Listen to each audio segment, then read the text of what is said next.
Assalamu alaikum everyone. Today we will discuss section 3.7 which is Python input and output. इसको हम लोग अपने note से स्टार्ट करते हैं। Python input and output. Okay, previous class में हम लोगों ने प्रिंट फंक्शन के बारे में पढ़ा था कि हम लोग आउटपुट को किस तरह से डिस्प्ले करवा सकते हैं, प्रिंट फंक्शन के थ्रू डिस्प्ले करवाते हैं। जैसे फॉर एग्जांपल हम लोगों ने एक वेरिएबल की वैल्यू डिस्प्ले करवानी है कि हमारे पास वेरिएबल है एक्स जिसकी वैल्यू 5 है। अगर हमने इस 5 को डिस्प्ले करवाना हो तो हम लोग क्या करेंगे, प्रिंट का फंक्शन यूज करेंगे और इसके अंदर हम लोग लिखेंगे एक्स। तो एक्स की जो भी वैल्यू होगी वो प्रिंट हो जाएगी। या फॉर एग्जाम्पल हम लोगों ने कोई statement as it is print करवानी होती है तो हम लोग क्या करते हैं, प्रिंट का फंक्शन यूज करते हैं, उसके बाद इन्वर्टेड कॉमास में लिखेंगे वैल्यू ऑफ एक्स। तो ये line as it is print हो जाएगी क्योंकि ये इन्वर्टेड कॉमास में लिखी हुई है। अगर साथ हम लोगों ने एक्स की वैल्यू भी प्रिंट करवानी है कि जो 5 है एक्स की वैल्यू वो भी प्रिंट हो, तो हम लोग कोमा ऐड करेंगे और यहाँ पे हम लोग वेरिएबल का नाम लिख देंगे। तो इस तरह से करके हम लोग आउटपुट डिस्प्ले करवाते हैं। तो इसके बारे में हम लोग ऑलरेडी पढ़ चुके हैं, लेकिन जो इनपुट है इसके बारे में हम लोगों ने नहीं पढ़ा कि यूजर से हम लोग कैसे वैल्यू लेंगे। अगर फॉर एग्जाम्पल हम लोग चाहें कि यहाँ पे जो वैल्यू हम लोग खुद दे रहे हैं एक्स को, ये हम लोग ना असाइन करें बल्कि रन टाइम पे जब हम इसको रन करें तो ये यूजर से खुद वैल्यू ले और यूजर उस टाइम पे वैल्यू एंटर करे और वो डिस्प्ले हो, तो उसके लिए हम लोग क्या करेंगे, आज की क्लास में हम लोग इसको डिस्कस करते हैं। सबसे पहले हम लोग इसका इंट्रोडक्शन देख लेते हैं। The Python shell is interactive and accept command. कि जो पाइथन शेल होता है वो इंटरैक्टिव होता है, मतलब यूजर से वो वैल्यूज ले रहा होता है, यूजर के साथ उसका इंटरेक्शन हो रहा होता है, यूजर से वो कमांड्स एक्सेप्ट कर रहा होता है। उसके बाद उन कमांड्स को वो क्या करता है, उन कमांड्स को वो प्रिंट करता है और स्क्रीन के ऊपर डिस्प्ले करवाता है। उन कमांड्स के ऊपर कैलकुलेशंस परफॉर्म करता है और जो वैल्यूज होती हैं उनको वेरिएबल्स के अंदर स्टोर करता है। ये काम है पाइथन शेल का। अब जैसे कि हम लोग पहले भी इसी बात को डिस्कस कर चुके हैं, previously, we used the print function to display information. Sometimes, however, we need to take input from the user and use it in our program.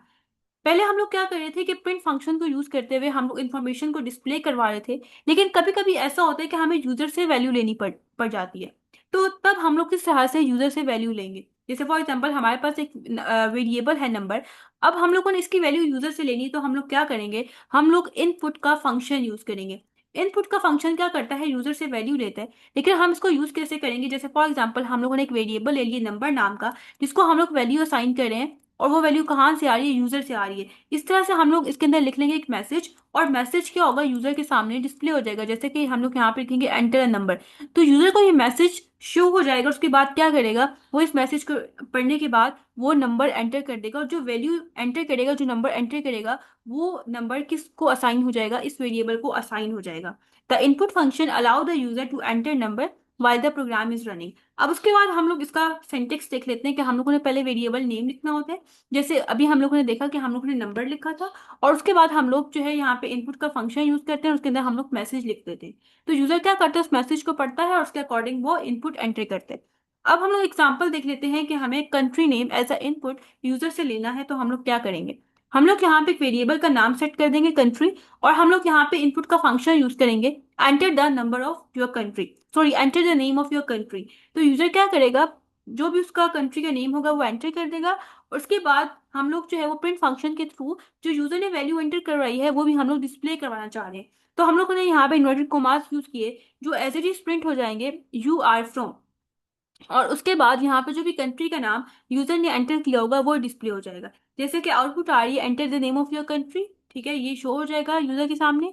फिर वो एंटर कर देगा पाकिस्तान, तो लास्ट में फिर हमारे सामने ये रिजल्ट प्रिंट हो जाएगा। अगर हम लोग इसको विजुअल स्टूडियो के ऊपर करके देखें तो ये किस तरह से रन होगा। ठीक है, यहाँ पे ये हमारे सामने इंटरफेस है। हम लोगों ने एक फाइल ले ली है जिसका नाम हम लोगों ने सेट कर दिया है आउटपुट, ठीक है, और डॉट पी वाई लिखा है। पी वाई किस चीज को इंडिकेट कर रहा है, ये जो हमारे पास फाइल है ये पाइथन फाइल है। सो हम लोग यहाँ पे एक वेरिएबल ले लेते हैं कंट्री, और इसके अंदर जो है वो हम लोग यहाँ पे इनपुट फंक्शन यूज करेंगे। क्यों, क्योंकि हमें यूजर से वैल्यू लेनी है। और यहाँ पे हम लोग लिखेंगे enter a country, country name. Okay, अब उसके बाद हम लोगों ने ये भी देखना है कि यूजर ने जो भी कंट्री नेम एंटर किया है वो कौन सा कंट्री नेम एंटर किया है, ताकि वो एज आउटपुट डिस्प्ले भी हो। तो उसके लिए हम लोग क्या करेंगे, उसके लिए हम लोग प्रिंट का फंक्शन यूज करेंगे, और इसके अंदर जो कुछ हम लोग इन्वर्टेड कॉमास में लिखते हैं वो एज इट इज डिस्प्ले हो जाता है। सो हम लोग यहाँ पे लिखेंगे यू आर फ्रॉम, ये एज इट इज डिस्प्ले हो जाएगा। उसके बाद हम लोग वेरिएबल की वैल्यू को भी डिस्प्ले करवाना चाहते हैं, तो हम लोगों ने यहाँ पे कोमा ऐड कर दिया और वेरिएबल का नाम एंटर कर दिया। उसके बाद हम इसको कंट्रोल एस के साथ सेव करेंगे, यहाँ से हम इसको रन करेंगे।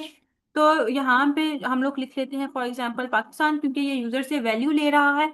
अब जब हम इसको एंटर करेंगे तो इसने ये प्रिंट फंक्शन के थ्रू रिजल्ट डिस्प्ले करवा दिया यू आर फ्रॉम, और उसके बाद इसने यहाँ पे पाकिस्तान शो कर दिए। तो इस तरह से करके हम लोग यूजर से वैल्यू ले सकते हैं। नेक्स्ट हम लोग एग्जाम्पल नंबर 2 देख लेते हैं, taking a number as input. अब हम लोग यहाँ पे क्या करेंगे कि हमें नंबर एज अ इनपुट लेना होगा।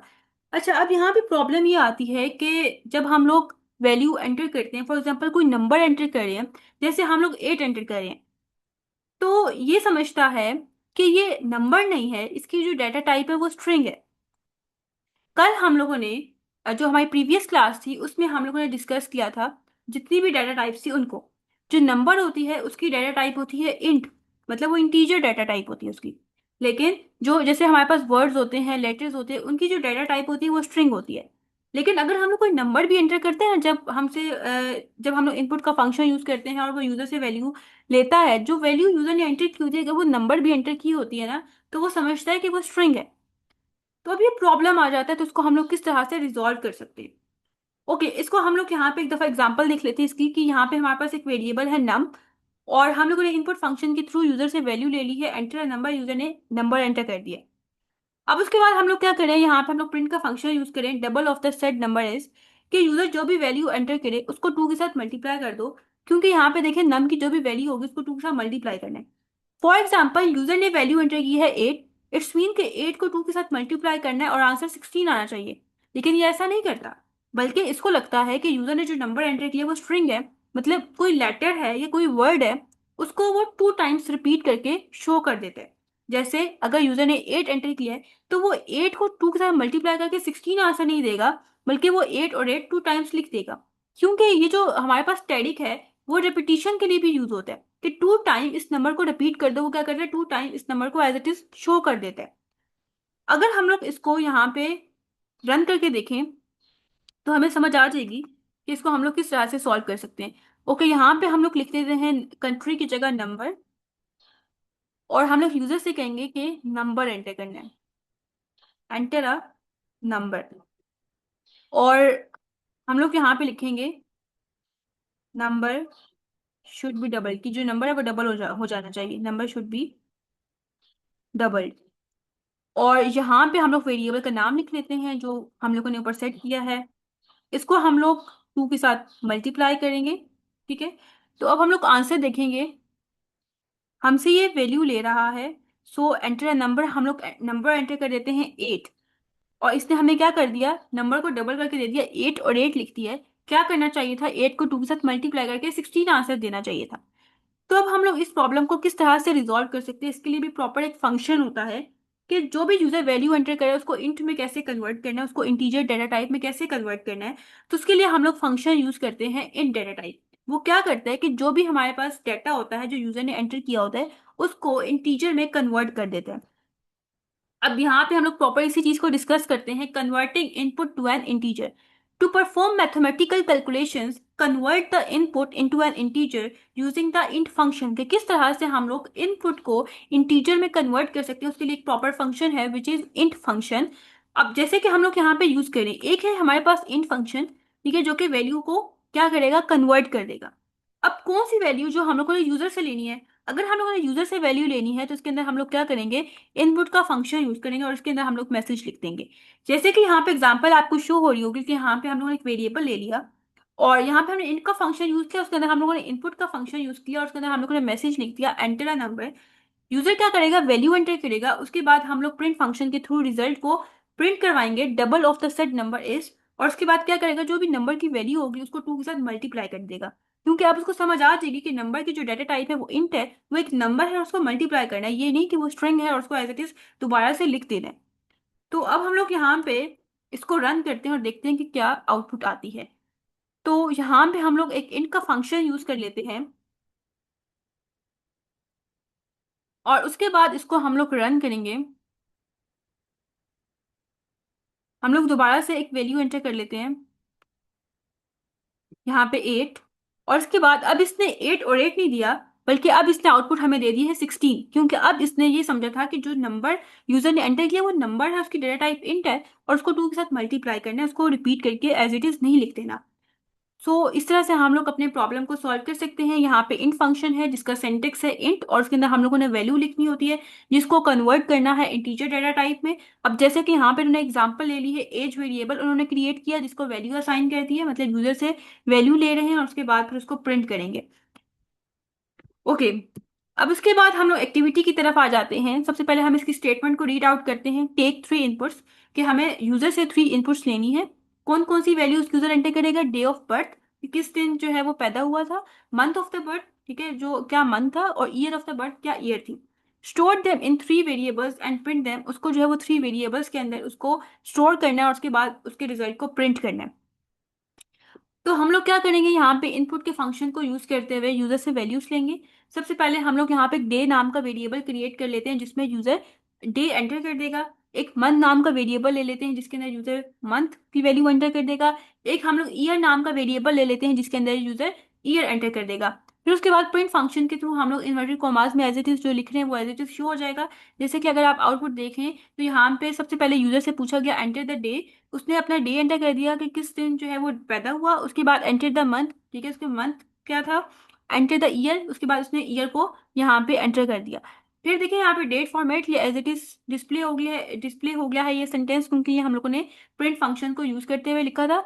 अब यहाँ पे जो बैक स्लैश एन है, बेसिकली ये एस्केप स्टेटमेंट है, और ये इसका पर्पस क्या होता है, न्यू लाइन पे ये शिफ्ट कर देता है।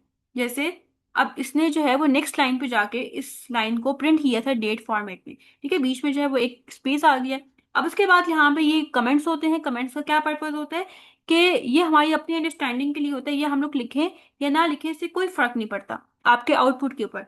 तो जस्ट ये हम लोगों ने अपनी अंडरस्टैंडिंग के लिए लिखा है कि format one D D M M Y Y Y Y, इसका क्या मतलब है कि हम लोग जो है वो किस फॉर्मेट में अपने जो डेट है वो एंट्री करेंगे। सबसे पहले हम लोग डे शो करवाएंगे, उसके बाद हम लोग मंथ शो करवाएंगे, उसके बाद हम लोग ईयर शो करवाएंगे। अगर आप ये नहीं लिखते हैं तो इससे आपके आउटपुट के ऊपर कोई भी इफेक्ट नहीं होगा। तो इसलिए जस्ट हम लोगों ने अपनी अंडरस्टैंडिंग के लिए लिख लिया कि इस लाइन में हमने क्या काम किया था। उसका सेंटेक्स क्या होता है कि हमें यहाँ पे हैश साइन ऐड करना होता है, उसके बाद हम लोग कमेंट ऐड कर लेते हैं। अब हम लोग यहाँ पे प्रिंट का फंक्शन यूज कर रहे हैं, और हम लोग क्या कर रहे हैं, डेट एंटर कर देंगे। यहाँ पे एफ जो फॉर्मेट को शो कर रहे हैं, ठीक है, कि किस फॉर्मेट में हम लोग डेट एंटर कर रहे हैं। अब उसके बाद हम लोग यहाँ पे क्या कर रहे हैं, इन्वर्टेड कॉमास में लिख रहे हैं। इन्वर्टेड कॉमास में जो कुछ लिखते हैं वो एज इट इज डिस्प्ले होता है। लेकिन अब यहाँ पे आपका ये क्वेश्चन होगा कि ये जो डे मंथ ईयर यहाँ पे एज इट इज तो डिस्प्ले नहीं हो रहे, बल्कि जब हम लोग इन्वर्टेड कॉमास में जो कुछ इस तरह से करके ब्रेसिस में लिखते हैं, ब्रेसिस में अगर हम लोग कोई वेरिएबल लिखते हैं तो यहाँ पे उस वेरिएबल की वैल्यू स्टोर होती है। अब वेरिएबल की वैल्यू हम लोग यूजर से ले रहे हैं, तो यूजर ने जो भी वैल्यू एंट्री की होगी वो यहाँ पे शो हो जाएगी। तो इन्वर्टेड कॉमास में जब हम लोगों ने इस ब्रेसिस में वेरिएबल लिखा तो यहाँ पे वेरिएबल की वैल्यू शो हो गई है। सिमिलरली आगे हम लोगों ने माइनस लिख दिया तो यहाँ पे माइनस शो हो गया। फिर आगे हम लोग दोबारा से ब्रेसिस के अंदर मंथ लिख रहे हैं, मंथ एक वेरिएबल है, और तो वेरिएबल की यहाँ पे वैल्यू स्टोर हो जाएगी। ठीक हो गया। इसके बाद हम लोग यहाँ पे ईयर लिख रहे हैं तो यहाँ पे ईयर की वैल्यू शो हो जाएगी। इसी तरह से हम लोग फॉर्मेट टू कि पहले हम लोगों ने यहाँ पे डे शो करवाया था, फिर मंथ, फिर ईयर। लेकिन फॉर्मेट टू में पहले हम लोग मंथ की वैल्यू शो करवाएंगे, फिर हम लोग डे की वैल्यू शो करवाएंगे, फिर हम लोग ईयर की वैल्यू शो करवाएंगे। तो यहाँ पे ऐसे ही है कि पहले यहाँ पे मंथ है, फिर डे है, फिर ईयर है। और थर्ड फॉर्मेट में क्या है कि सबसे पहले हम लोग ईयर की वैल्यू शो करवाएंगे, उसके बाद हम लोग मंथ की वैल्यू शो करवाएंगे, और लास्ट में हम लोग डे की वैल्यू शो करवाएंगे। तो आप आउटपुट में देख सकते हैं कि ऐसा ही हो रहा है। अगर हम लोग इसी कोड को यहाँ पे रन करें तो इसकी आउटपुट भी हम लोग देख लेंगे कि क्या इसकी यही आउटपुट आती है या नहीं आती। तो उसी कोड को हम लोगों ने यहाँ पे पेस्ट कर दिया है। उसके बाद मैं इसको रन करती हूँ। सबसे पहले ये हमें कह रहा है एंटर द डे, तो हम लोग यहाँ पे डे एंटर कर देते हैं। फॉर एग्जाम्पल जैसे कि आज 16 है तो हम लोग यहाँ पे 16 एंटर कर देते हैं। मंथ 6 चल रहा है तो हम लोग यहाँ पे 6 एंटर कर लेते हैं। और ईयर 2026 है तो हम लोग यहाँ पे 26 एंटर करते हैं। तो अब आप यहाँ पे देख सकते हैं कि डेट फॉर्मेट्स में जो है वो इसने हमें आंसर जो है वो शो करवा दिया है। सबसे पहले जो है वो यहाँ पे डे शो करवाया है, फिर मंथ की वैल्यू शो करवाई है, फिर ईयर की वैल्यू शो करवाई है। सेकंड फॉर्मेट में सबसे पहले मंथ है, फिर डे है, फिर ईयर है। और थर्ड फॉर्मेट में सबसे पहले ईयर है, उसके बाद मंथ है, और उसके बाद डे की वैल्यू शो हो गई है। तो इस तरह से करके हम लोग यूजर से वैल्यूज लेके और डिफरेंट फॉर्मेट्स में हम लोग अपने डाटा को शो करवा सकते हैं। यहाँ पे ये एंड हो गया है। आपको समझ आ गया होगा कि किस तरह से हम लोग इनपुट फंक्शन को यूज करते हैं, किस तरह से हम लोग आउटपुट फंक्शन को यूज करते हैं। तो आज की क्लास में हम लोगों ने यही चीज लर्न की है। आई होप सो आज के लेक्चर आपको समझ आया होगा। इंशाल्लाह नेक्स्ट लेक्चर में हम लोग नेक्स्ट टॉपिक को डिस्कस करेंगे।